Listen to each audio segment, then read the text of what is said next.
Bentrovati amici, oggi parliamo di lavoro, di incentivi, di possibilità di rimanere al sud in Sicilia per aprire un'attività di impresa grazie al bando Io resto al sud, ma parleremo anche di rottamazione delle cartelle esattoriali. Domani sarà l'ultimo giorno per poterlo fare. È ospite in studio uno dei massimi esperti in queste materie, il dottor Armando Crispino, che è un commercialista esperto in incentivi, e tra poco sentiremo anche la testimonianza di un giovane che appena a 25 anni è riuscito a mettere su una sua impresa e adesso dopo 4 anni riesce a dare lavoro perfino al papà. Quindi esporta in tutta Italia prodotti senza glutine che sono stati riconosciuti dal Ministero della Salute, si trovano dunque in farmacia, li si può prendere per chi chiaramente è certificato celiaco, il Servizio Sanitario Nazionale, come sappiamo, dà l'opportunità alle persone, a queste persone di approvvigionarsi in farmacia gratuitamente. Ma parliamo con il dottor Crispino. Di che cosa si tratta? Cos'è questo bando Io resto al sud? Buonasera a tutti.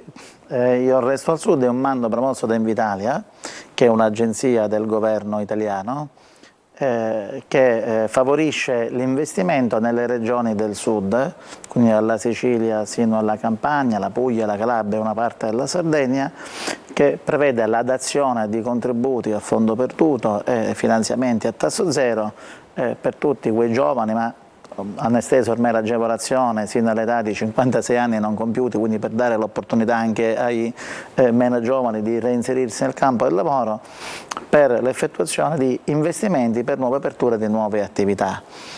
Questa è una grande opportunità perché già c'è un fondo, una dotazione finanziaria importante di diverse decine di milioni di euro, è una cosa che funziona tanto, noi come studio ne facciamo veramente tante perché dà questa grande opportunità. Certamente va fatto uno studio a monte di quello che può essere l'iniziativa, perché certo, il fatto che lo Stato dia un contributo non significa che lo dia a tutti o lo dia facilmente, ovviamente. Immagino che lo dia a qualcosa in cui per primo lo Stato deve credere, nel senso deve essere un progetto ben fatto che abbia le caratteristiche per poter andare avanti e per essere qualcosa di virtuoso. Esattamente, diciamo, i requisiti sono principalmente due. Uno, un minimo di esperienza da parte del soggetto proponente, quindi il soggetto deve aver studiato quella materia perché deve sapere di che si tratta. Ovviamente il nostro amico che ora sentiremo aveva già esperienza nel campo della produzione di alimenti senza glutine. È un ragazzo simpaticissimo, lo abbiamo in collegamento, si chiama Luca Tomasello. Benvenuto Luca, ci racconti rapidamente l'esperienza. In poche parole vivi e lavori a Belpasso da una tua passione per i prodotti da forno, diciamo pasticceria, biscotti eccetera. Ti sei specializzato nel campo dei prodotti senza glutine, adesso sono inseriti nell'elenco del Ministero della Salute e insomma esportate in tutta Italia. Sei riuscito anche a dare lavoro a tuo papà, che il suo lavoro comunque lo aveva, faceva il consulente, adesso dopo 4 anni dai lavoro anche ad altre persone. Complimenti. Quindi come è nato il tutto? Allora, il tutto è nato da una passione, avendo lavorato già da piccolo. Ho cominciato a 14 anni a lavorare, diciamo, in estate, così, passione, passando da panifici e pasticcerie. Ho sviluppato una passione molto per il cibo e soprattutto per i dolci. Diciamo che negli anni mi sono specializzato, essendo affiancato da maestri, pasticceri e professionisti, diciamo, nel settore. Nato 4 anni fa, io ho lavorato in questo settore fino a 4 anni fa, fino a quando ho deciso di aprire una tua attività. Ricordiamo che è un'azienda che lavora all'ingrosso, quindi non si può andare da voi per acquistare dei prodotti, ma fornite soprattutto le farmacie? Noi abbiamo una rete di vendita di sottoagenti circa più di 700 clienti in tutta Italia, quindi punti vendita che siano farmacie e negozi specializzati. Considerando il fatto che il marchio, cioè l'azienda è aperta da 4 anni, il marchio è presente negli scaffali da circa 3 anni. In 3 anni abbiamo ottenuto degli ottimi. Quindi possiamo dire che è un'azienda in crescita, quindi ti sei rivolto a un bravo commercialista che assieme a te ha sviluppato il progetto e chiaramente avete inoltrato la domanda. Dottor Crispino, quindi se viene un bravo giovane, un giovane creativo, anche una persona che vuole scommettersi e mettersi in gioco, cosa deve fare? Deve elaborare le spiega un po' quello che vuole fare, dopodiché... Assolutamente, dobbiamo fare, ripeto, 2 verifiche. Uno, l'esperienza o la conoscenza che l'aspirante imprenditore ha del settore su cui vuole investire. Non deve essere uno sprovveduto. Assolutamente, cioè anche perché poi vedremo che va sostenuto un colloquio con Invitalia che dura oltre un'ora, quindi molto approfondito sugli aspetti del progetto, quindi non è sufficiente. Cioè non sono soldi che lo Stato dà così. Non è sufficiente, perché molti pensano facciamo una domandina come un rimborso di un abbonamento e di botta rimano, quindi c'è un colloquio e va fatto un piano di business o di marketing per dimostrare a chi deve fare la valutazione che effettivamente quell'investimento possa funzionare, anche perché ricordo che Invitalia non richiede garanzie personali, quindi lo Stato ci deve credere. Quindi i soldi che li dà a fondo perduto? Li dà la metà a fondo perduto e senza alcuna garanzia, quindi se poi l'investimento non funziona... lo Stato perde quello che ha dato. Quindi la fase istruttoria è fondamentale, su questo io suggerisco sempre di evitare il fai da te. Talvolta ci chiamano aspiranti imprenditori che magari hanno provato a fare da soli, a impostare il progetto, la richiesta, e magari era carente di qualche punto, poi magari col nostro aiuto l'abbiamo ripresentata, magari evidenziando quelli che sono i lati positivi e perché il progetto possa avere E poi successo. Bisogna conoscere bene le leggi, insomma quello che lo Stato richiede, quindi fai da te è un po' rischioso perché si rischia che poi venga bocciato, diciamo, tutto il progetto. Se avete delle domande che volete rivolgere al dottor Crispino, il 342 74 55 005 con un messaggio io lo leggerò. Oggi parleremo anche di rottamazione delle cartelle esattoriali, ormai c'è l'ultimo giorno, domani è l'ultimo giorno, quindi chi ha ricevuto, passiamo anche all'altro argomento, così vediamo quello che interessa di più i nostri telespettatori e risponderemo. Parliamo di rottamazione, tecnicamente si definisce definizione agevolata, che forse suona meglio, delle cartelle. Esatto. Sappiamo tutti che sono le cartelle, la cartella è uno strumento attraverso il quale lo Stato, il governo, l'agente della riscossione provvede a incassare i tributi o le imposte non pagate. Questo è un concetto banale, ma io lo ripeto. Esatto, quindi, certo, no, è in che cosa consiste questa, tra virgolette, agevolazione? Nella possibilità di versare allo Stato quanto non originariamente versato alla scadenza nel corso degli anni. La tassa, diciamo, che non è stata pagata in passato. Esattamente, con lo stralcio, cioè quindi con il taglio, per intenderci, delle sanzioni, degli interessi e degli agi di riscossione. Diciamo che quando non si pagano le tasse, diciamo che poi arrivano queste cartelle che sono, non dico il doppio, ma quasi. Esattamente. Quindi diciamo, si ha l'opportunità di pagare la tassa che non si è pagata, però senza oneri aggiunti. Diciamo. Esattamente, tra l'altro abbiamo avuto dei casi in cui, in caso di cartelle scadute da più di 5 anni, l'importo era raddoppiato a tutti gli effetti. Quindi l'altra agevolazione che vorrei sottolineare è il fatto di poter pagare a rate questi importi. E questa è una buona... Esattamente, per un massimo di 36 rate trimestrali, quindi c'è l'opportunità di rateizzare l'importo, diciamo, di diluire nel corso del tempo. C'è un nostro telespettatore che si rifà all'argomento con il quale abbiamo iniziato la nostra trasmissione, dice ma chi aveva un'attività e non ce l'ha più dal 2020 può fare una richiesta, insomma, per aprire una nuova attività, immagino un altro settore forse. La cosa fondamentale è che la nuova attività, proprio perché nuova, deve avere la caratteristica della novità. Quindi se io avevo un bar al Viale Africa 19, che è la sede dello studio, non posso riaprire un nuovo bar a nome mio, a nome di qualcun altro, sempre al Viale Africa numero 19. Quindi non c'è Anzi, la misura tende a agevolare il reinserimento non solo dei giovani, ma anche dei meno giovani. Come dicevo prima, hanno innalzato l'età che prima era di 36 anni non compiuti, oggi a 56 anni non compiuti. Quindi buono, quindi chi è uscito dal mondo del lavoro ha l'opportunità di... Però non un'azienda fallita che poi vuole riprendere. Esattamente, quindi non si può rifare la stessa cosa che si faceva prima o comunque nello stesso posto. Quindi ripeto, tra l'altro deve cambiare la sede. Sì, tra l'altro questo noi lo diciamo sempre, una verifica che facciamo, Invitalia oggi con gli strumenti Google verifica l'indirizzo dove indichiamo essa nuova attività e verifica l'insegna che c'era 3-4 anni fa. Quindi verifica tutto. Sì, esattamente, quindi non si può scherzare. Non si può, diciamo, fare i furbi, ecco, lo Stato non lo consente. No, è una misura molto seria, esattamente. Mi sembra anche ovvio, perché sono dei soldi che lo Stato dà a fondo perduto, quindi investe su quel progetto, su quella persona, su quell'attività imprenditoriale, quindi è chiaro che richiede massimo scrupolo e correttezza. Luca, tu dalla tua passione hai creato questa tua attività, ecco, l'originalità in questo caso, nel vostro caso, qual era?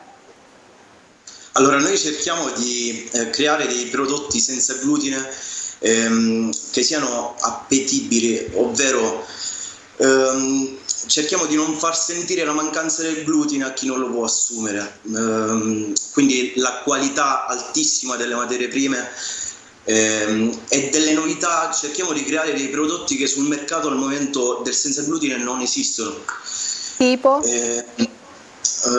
Ad esempio abbiamo delle barrette con una crema al mu ricoperte al cioccolato, e siamo gli unici, diciamo, in Italia a fare un prodotto del genere.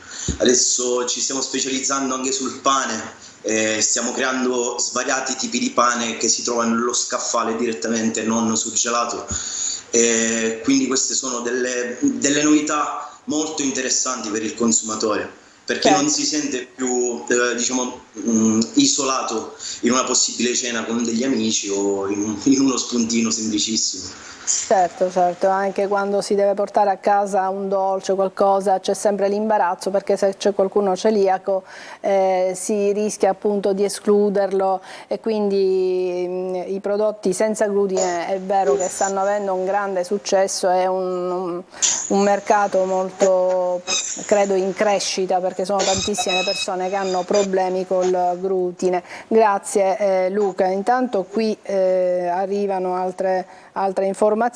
È sempre il signore di prima: l'attività, dice, l'ho venduta ad altri, adesso vorrei aprirla in un altro posto, posso farlo con Io Resto al Sud, sempre sotto mio nome, e sostenere sempre io dei corsi, esami senza delegare dei soci? Sì, lo può fare perché già è fuoriuscito, ripeto, dal mondo del lavoro, ma lo deve fare ovviamente da un'altra parte. Ecco, un'altra persona ci chiedeva il limite di età, lo abbiamo detto, 56 anni. 56 anni, indipendentemente che sia uomo o donna. Questo lo dico perché ci sono tanti bandi anche che premiano l'imprenditoria femminile, questo premia tutti, senza distinzione di sesso, assolutamente. Per quanto riguarda le cartelle esattoriali, qualcuno ci scrive: dove possiamo andare a pagare le cartelle esattoriali? Allora, la rottamazione prevede una procedura, quindi l'inoltro la domanda entro domani, che è il 30 giugno, salvo proroghe dell'ultimo istante, ma sembrerebbe che non ce ne siano. Poi l'agente della riscossione invierà via posta o via PEC, in base al domicilio eletto, con l'invio della domanda, dei MAV o dei RAP, insomma dei bollettini di pagamento che potranno essere pagati ovviamente alla posta, piuttosto che in banca, piuttosto che... Ecco, ma cartelle esattoriali arrivate quanti anni, cioè che si riferiscono a quali anni? Le cartelle esattoriali i cui ruoli siano stati consegnati entro il 30 di giugno. Che cosa significa? Del 2022 ovviamente, del 2022. Ecco. Significa, cioè, tutte quelle somme che l'Agenzia delle Entrate o altri enti creditori, quelli comuni, hanno comunicato all'agente della riscossione entro il 30 di giugno 2022. Quindi che si rifanno ad anni precedenti? Che si rifanno mediamente circa entro il 2018, ma secondo, insomma, voci di corridoio, probabilmente una volta chiusa questa fase ci sarà probabilmente una legge finanziaria, l'estensione di questa definizione agevolata anche per le cartelle fino al 30 giugno 2023, però questo è tutto da vedere ancora. Esatto. Esattamente. Quindi, ma invece non esiste più la prescrizione, c'è la prescrizione, no? Sì, la protezione è un tema molto complesso anche da affrontare. Esatto, perché a volte arrivano delle cartelle ma i commercialisti ci dicono no, ma lei non deve pagare nulla perché è già prescritta. Allora, al fine di non effettuare il pagamento bisogna iniziare un giudizio contro l'agente della riscossione presso le corti di giustizia tributaria. Cioè non si può semplicemente ignorare quella cartella solo perché il commercialista ci ha detto che è prescritta, sì, bisogna dimostrare allo Stato che quella...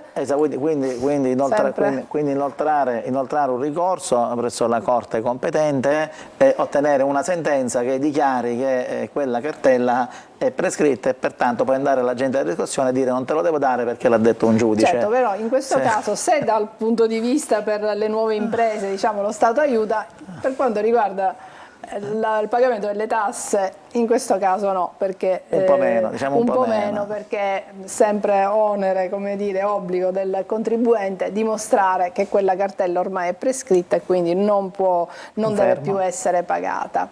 Bene, io andrei in pubblicità e poi ci ritroviamo qui 342 74 55 005 con un messaggio, potete rivolgere delle domande al dottor Crispino.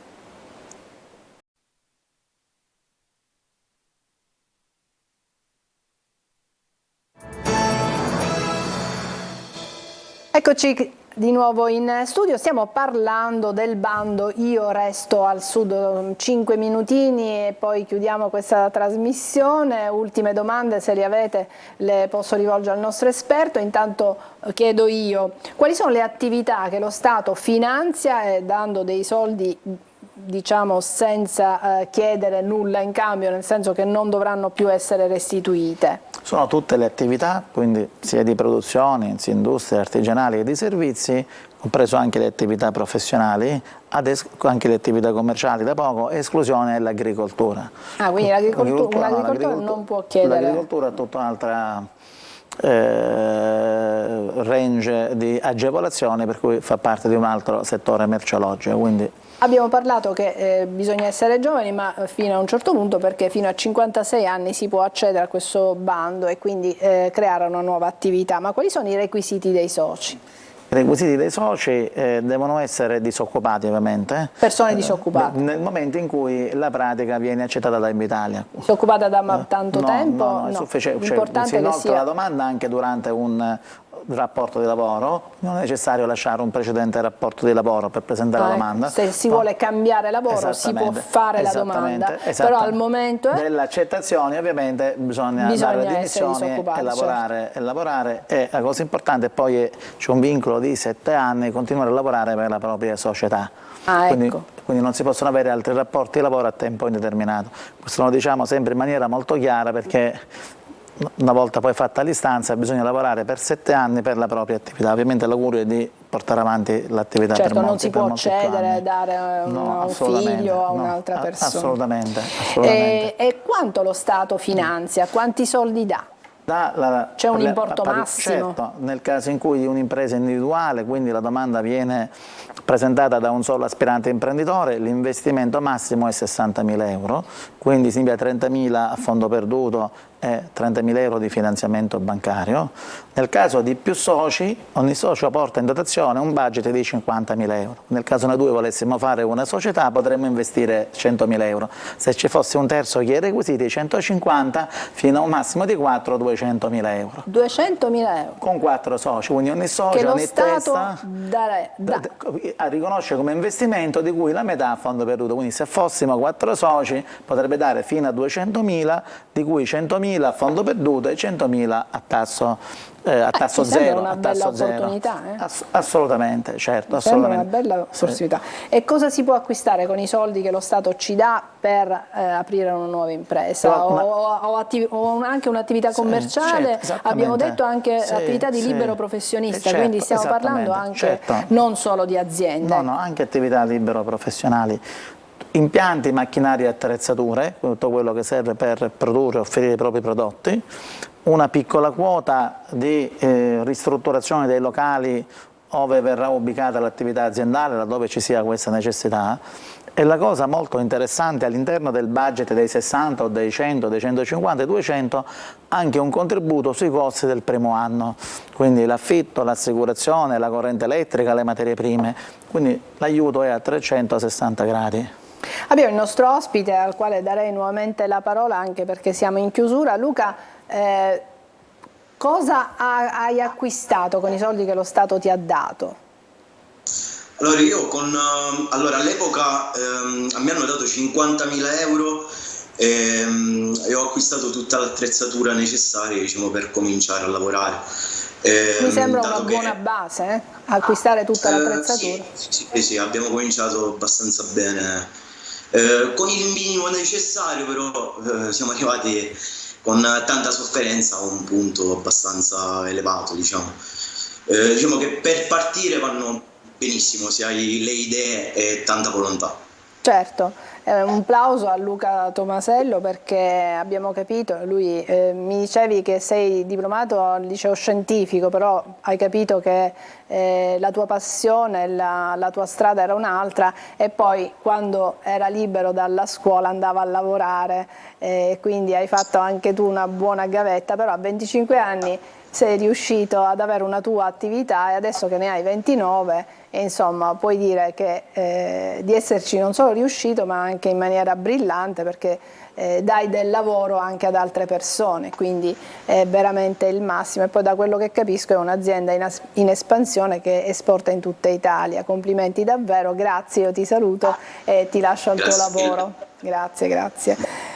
Dottor Crispini, arrivano ancora tante domande, cerchiamo di rispondere ma non potremo rispondere a tutte. L'altro argomento erano le cartelle esattoriali che stanno arrivando, che sono già arrivate e che si possono rottamare fino a domani. Le cartelle con la voce sospeso, cosa bisogna fare? Si devono rottamare?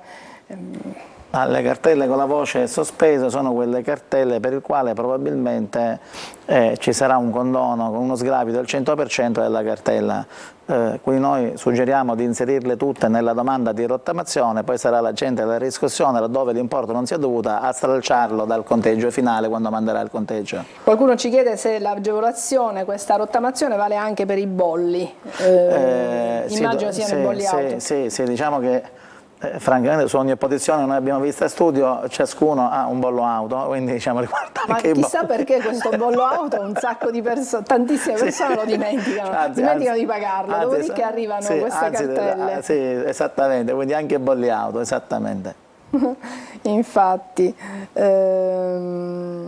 vabbè, qualcuno ci dice, parlando dell'argomento io resto al sud del bando, dice da chi mi posso fare aiutare, chiaramente l'esperto in questo caso è il commercialista, per inoltrare domande allo Stato, certo. a Invitalia e quindi scrivere in maniera corretta un progetto, essere aiutato anche nello sviluppare le idee, tutta la procedura burocratica, perché sappiamo che poi quando si tratta di cose che hanno a che fare con lo Stato, insomma, bisogna essere, perché anche basta sbagliare qualcosina e poi la domanda può non essere accettata. Per favorire lo sviluppo di queste idee saremo i primi a Catania a testare un sistema di intelligenza artificiale, a parte dire che stiamo comprando una società che si chiama Proclama SPA di alcuni colleghi, proprio anche voi. Esattamente, per rappresentare in maniera più corretta l'idea e rappresentarla al meglio, a parte poi di chi deve fare la valutazione. Per essere certi di non sbagliare neanche un cavillo della legge. Esattamente.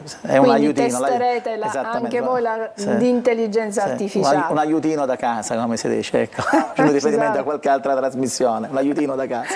Esatto, in questo caso è l'aiutino che è il commercialista, quindi la persona si rivolge al commercialista che a sua volta mette in campo la sua professionalità, ma si fa anche aiutare dall'intelligenza artificiale. D'altronde è completo, lo sviluppo di questi progetti richiede diverse decine di ore di lavoro. Certo, anche nell'attività di ricerca di dati, di finanziari, economici, di mercato, quindi solamente avvalersi di strumenti che possono rendere possono ridurre il tempo di ricerca, aiuta anche a essere più tempestivi nei confronti dell'imprenditore che vuole fare la domanda. Oggi impieghiamo un mese per presentare una domanda perché il lavoro da fare è veramente tanto, quindi questi ci auguriamo ci aiutino ad avere dei dati in minore tempo per poter presentare al meglio la domanda.